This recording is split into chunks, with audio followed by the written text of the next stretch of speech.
Day 3, I declare I have the grace I need for today.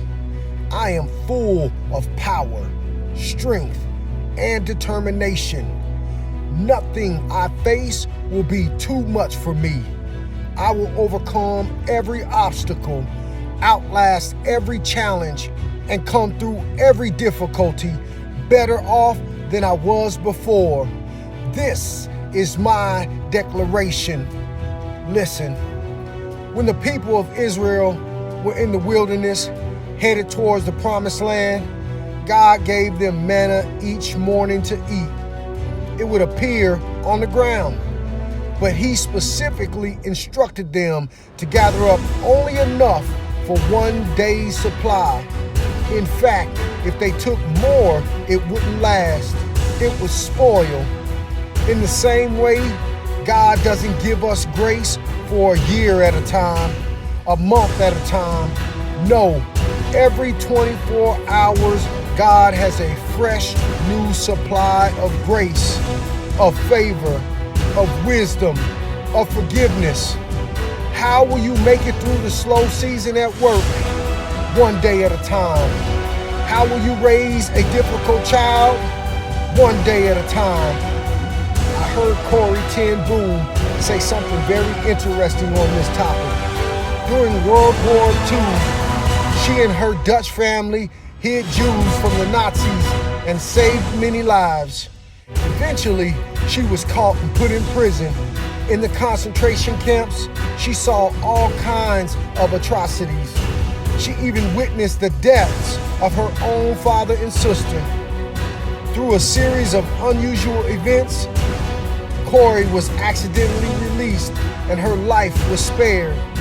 In spite of seeing all that senseless killing, she never really became bitter. She even forgave the man who killed her family members. Somebody asked her how she could make it through those dark days of seeing such terrible acts of hatred and still be loving and kind and forgiving. She answered that question with a story.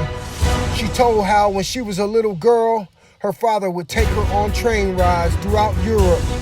He would always purchase the tickets several weeks in advance, but he would never give her the ticket until the night before they were boarding. Of course, she was a small girl, and he was concerned she might lose it or leave it at home. But whenever her father saw the headlights of the train pulling into the station, he would hand his little daughter the ticket, and they would step on board together. Corrie said to the person who asked how she could be so forgiving, "The reason you can't fathom how I could forgive the person who killed my family, how I could not be filled with bitterness and hatred, is because just like my father and our train tickets, God doesn't give us the grace we need until we're about to step on board. But if you were to ever go through something like I went through, I can assure you God's grace will be there to help you make it through the dark valleys and still keep your head held high and your heart filled with love. Maybe right now you can't see how to overcome an obstacle, accomplish your dreams, or forgive someone who hurt you. But understand that when you get there, God will hand you the ticket. He purchased it 2,000 years ago on a cross at Calvary. Now when you come to a dark valley, a difficult season, a sickness, don't worry about it. Your Heavenly Father will hand you the ticket.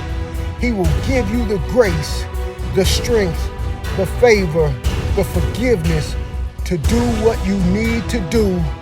This is my declaration, and I declare.